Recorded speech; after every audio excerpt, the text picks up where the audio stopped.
حکمتیار وایي که ټاکنې زما په کامیابۍ سره پای ته ونه رسېدې نو زه به بیا هغه خپل مخکیني ځای او داسې یو غبرګون سره به د مونږ دولت مخ شي چې تېر وخت به یې په یاد راشي.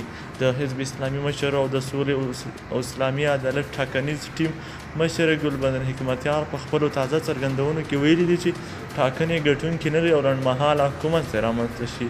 سلامونه او پښتنه مینه، ستاسو ورور ستاسو کوربه عرفان الله رحیمي له یوې نوې ویډیو سره. د لا زیاتو معلوماتو لپاره زموږ چینل سره سبسکرایب او ویډیو له ملګرو سره شیر کړئ. د حزب اسلامي مشر او د سولې او اسلامي عدالت ټاکنیز ټیم مشر ګلبدین حکمتیار په خپلو تازه څرګندونو کې ویلي دي چې ټاکنې ګټونکي لري او لنډمهاله حکومت ځای رامنځته شي. د راپورونو تر مخه د حزب اسلامي مشر او په ولسمشریزو ټاکنو کې د سولې او اسلامي عدالت ټاکنیز ټیم مشر ګلبدین حکمتیار د ټاکنو په تړاو نن په کابل کې رسنیو سره خبرې ناسته کړې ده.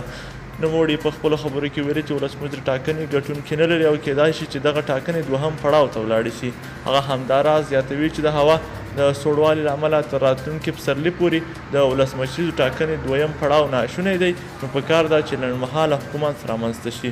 نوموړي په خبري ناسته کې له رسنیو سره په دې خبرې ټینګار وکړ چې په افغانستان کې د لنډمهاله حکومت رامنځته کېدل ډېر اړین دي. یادولو ده چې ولسمشر ټاکنو لپاره د تلې په 6مه نیټه په ټول هېواد کې رایې اچونه ترسره شوه چې تر 2 میلیون زیاته کسانو پورې پکې برخه واخیسته. همداراز د ثبات او پالنې ټاکنیز ټیم مشر عبدالله تر ټاکنو وروسته بیا وویل چې په ټاکنو کې یې ډېرې رایې وړي دي او بریالی دی.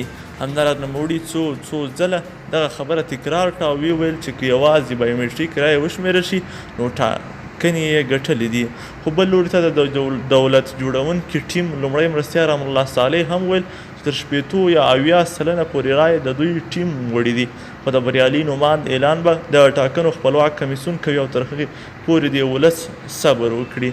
ګلنو دوستانو دا هغه تازه څرګندونې وي چې د انتخاباتو د نمایندانو تر خولو رسېدلې وي. د لا کره تازه او دقیقه معلوماتو لپاره زموږ چینل سره سبسکرایب او ویډیو له ملګرو سره شریکه کړئ. مننه.